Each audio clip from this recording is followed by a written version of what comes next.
Welcome to Cooperage, the new age of learning. Sociology, last chapter, social problems ಪಾಠ ಇವಾಗ ನಾವು ಮಾಡ್ತಾ ಇದ್ದೀವಿ. ಬ್ಲೂ ಪ್ರಿಂಟ್ ಪ್ರಕಾರ ನಮಗೆ 2 ಮಾರ್ಕರಿಂದು 2 ಕ್ವಶನ್ ಬರುತ್ತೆ. 2 ಮಾರ್ಕರಿಂದು 2 ಕ್ವಶನ್. ಸೊ ಹಂಗಾಗಿ ಇದನ್ನ ಕೇರ್ಫುಲ್ ಆಗಿ ಓದ್ಕೊಳ್ಳಿ. ಚಾಪ್ಟರ್ ಚಿಕ್ಕದಿದೆ, ಅರ್ಥ ಮಾಡ್ಕೊಂಡು ಮಾಡಬೇಕು. ಇದರಲ್ಲಿ ಚೈಲ್ಡ್ ಲೇಬರ್ ಅಂದ್ರೆ ಏನು, ವುಮೆನ್ ಅಗೇನೆಸ್ಟ್ ಏನೇನು ವೈಲೆನ್ಸ್ ಆಗುತ್ತೆ ಅನ್ನೋದು 2 ಟಾಪಿಕ್ ನಮಗೆ ಸೋಷಿಯಲ್ ಪ್ರಾಬ್ಲಮ್ ಅಲ್ಲಿ ಇರೋದು. ಅಂದ್ರೆ ಒಂದು ವುಮೆನ್, ಇನ್ನೊಂದು ಚಿಲ್ಡ್ರನ್. ಇವರಿಬ್ಬರ ಮೇಲೆ ಏನ್ ಪ್ರಾಬ್ಲಮ್ ಆಗುತ್ತೆ ಅಂತ ಇರೋದು. ಇದು one of the important topic. ನಾವು ನೀವು ಎಲ್ಲ ಪುಣ್ಯ ಮಾಡಿದ್ದೀವಿ, ಸ್ಕೂಲಲ್ಲಿ ನಾವು ಓದ್ತಾ ಇದೀವಿ. ಆದ್ರೆ ಎಷ್ಟೋ ಮಕ್ಕಳು ಹೊರಗಡೆ ಕೆಲಸ ಮಾಡ್ತಿದ್ದಾರೆ. ಅಂದ್ರೆ ಚೈಲ್ಡ್ ಲೇಬರ್, ಓದೋದಕ್ಕೆ ಅವರಿಗೆ ಆಸೆ ಇದ್ರೂ ಕೂಡ ಅವರು ಕೆಲಸ ಮಾಡ್ತಿದ್ದಾರೆ.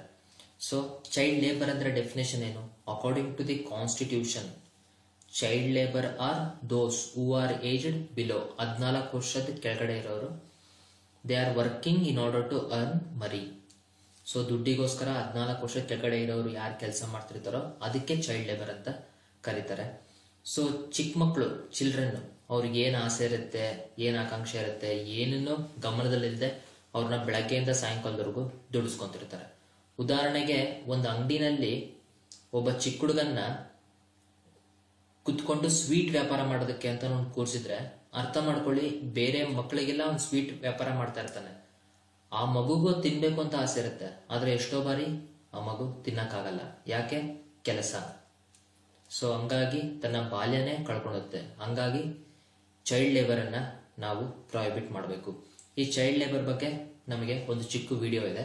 ಈ ವಿಡಿಯೋದಲ್ಲಿ ಒಬ್ಬ ಕೆಲಸದ ಹುಡುಗ ಶಾಲೆ ಬಗ್ಗೆ ಎಷ್ಟು ಆಸೆ ಪಡ್ತಾನೆ ಅನ್ನೋದು ನಮಗೆ ಇದರಲ್ಲಿ ತಿಳಿದು ಬರುತ್ತೆ.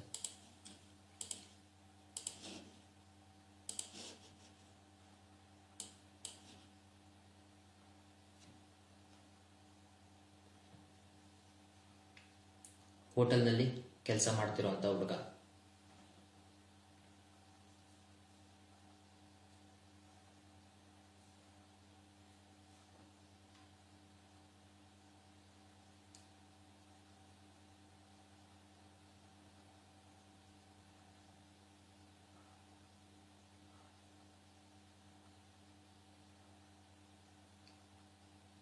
ಶಾಲೆಯ ಸಮಯಕ್ಕೆ ಅವನು ಡ್ರೆಸ್ ಆಗಿ ಬರ್ತಾನೆ.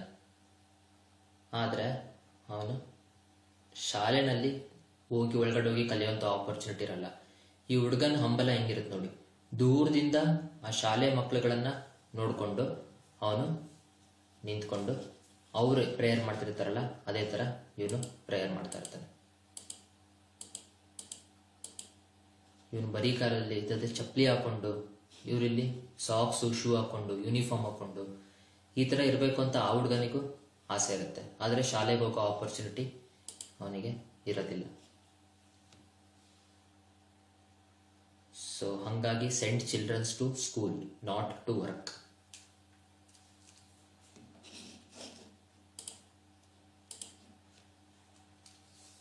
ಇದನ್ನ ನೀವು ಕಲೀರಿ, ಎಲ್ಲರಿಗೂ ಕೂಡ ಈ ಮೆಸೇಜನ್ನ ಸ್ಪ್ರೆಡ್ ಮಾಡಿ. ಆದ್ರೂ ಇಷ್ಟೆಲ್ಲ ಇದ್ರೂ ಕೆಲವು ಹುಡುಗರು ಚೈಲ್ಡ್ ಲೇಬರ್ಸ್ನ ಇಟ್ಕೊಂತಾರೆ. ಸೊ ಇಂಥವ್ರನ್ನ ತಡೆಯೋದಕ್ಕೆ ಗೌರ್ಮೆಂಟ್ ಏನ್ ಮಾಡಿದೆ ಅಂತ, ಇದಕ್ಕೋಸ್ಕರ ಚೈಲ್ಡ್ ಲೇಬರ್ ಪ್ರಾಹಿಬಿಷನ್ ಅದನ್ನ ಚೈಲ್ಡ್ ಲೇಬರ್ ಇರಲೇಬಾರ್ದು, ಎಲ್ಲೆಲ್ಲಿದೆಯೋ ಅದನ್ನ ಕಂಟ್ರೋಲ್ ಮಾಡಬೇಕು ಅನ್ನೋದಕ್ಕೆ child labour prohibition and control act ಅಂತ ನಮ್ಮ ಸಂವಿಧಾನದಲ್ಲಿ ಆರ್ಟಿಕಲ್ 24 ಕರಾಖಂಡಿತವಾಗಿ ಹೇಳುತ್ತೆ. ಚೈಲ್ಡ್ ಲೇಬರ್ನ ನಾವು ಬ್ಯಾನ್ ಮಾಡ್ತೀವಿ, ಅಂದ್ರೆ ಚೈಲ್ಡ್ ಲೇಬರ್ ಮಾಡಿದ್ರೆ ಅವರಿಗೆ ಶಿಕ್ಷೆ ಸಿಗುತ್ತೆ, ಚೈಲ್ಡ್ ಲೇಬರ್ನ ನಾವು ಪ್ರೋತ್ಸಾಹಿಸಲ್ಲ ಅಂತ ಹೇಳಿದೆ. ಅದೇ ತರ ಎಜುಕೇಶನ್, ಚೈಲ್ಡ್ ಲೇಬರ್ ಯಾರಿರ್ತಾರೆ ಅಂತವ್ರನ್ನ ಕರ್ಕೊಂಡೋಗಿ ಬಾಲ್ ಮಂದಿರಗಳಲ್ಲಿ ಬಿಟ್ಟು ಅಲ್ಲಿ ಎಜುಕೇಶನ್ ಪ್ರೊವೈಡ್ ಮಾಡ್ತಾರೆ. ಸರ್ವ ಶಿಕ್ಷಣ ಅಭಿಯಾನ 14 ವರ್ಷದಲ್ಲಿಕ್ಕಿಂತ ಕಮ್ಮಿ ಇರೋರಿಗೆ ಎಲ್ಲರಿಗೂ ಎಜುಕೇಶನ್ ಕೊಡಬೇಕು ಅಂತ ಸ್ಟಾರ್ಟ್ ಆದಂಥದ್ದು. ಇದು ನೆಕ್ಸ್ಟ್ ನಮಗೆ ರೈಟ್ ಟು ಎಜುಕೇಶನ್ ಆಕ್ಟ್ ಅಂತ ಆಯ್ತು. ಅಂದ್ರೆ ಕಂಪಲ್ಸರಿ ಗ್ಯಾರಂಟಿ ಎಜುಕೇಶನ್ ಸಿಗುತ್ತೆ, ಕಂಪಲ್ಸರಿ ಸಿಗುತ್ತೆ, ಮತ್ತೆ ಫ್ರೀ ಎಜುಕೇಶನ್ ಸಿಗುತ್ತೆ. ಯಾರಿಗೆ? ಎಲ್ಲಾ ಮಕ್ಕಳಿಗೂ, who are in the age group 6 to 14 years. So ನಿಮ್ಮ ಮನೆಗಳಲ್ಲೂ ಯಾರಾದರೂ ಚಿಕ್ಕ ಮಕ್ಕಳು ಕೆಲಸ ಮಾಡ್ತಿದ್ರೆ ಅವರಿಗೆ ನೀವು ಈ ಅವೇರ್ನೆಸ್ನ ತಿಳಿಸ್ಬೇಕು. ಅವರೆಲ್ಲರಿಗೂ ಫ್ರೀಯಾಗಿ ಶಾಲೆಗೆ ಹೋಗುವಂಥ ಆಪರ್ಚುನಿಟಿ ಇದೆ. ಜೊತೆಗೆ ಪ್ರೈವೇಟ್ ಶಾಲೆಗಳಲ್ಲೂ ಈಗ ನಾವೇನು ವಿಡಿಯೋದಲ್ಲಿ ನೋಡಿದ್ವಿ ಅದೊಂದು ಪ್ರೈವೇಟ್ ಶಾಲೆ, ಅದಕ್ಕೆ ಈ ಬಡ ಹುಡುಗ ಹೋಗೋದಕ್ಕೆ ಆಗ್ತಾ ಇರಲ್ಲ.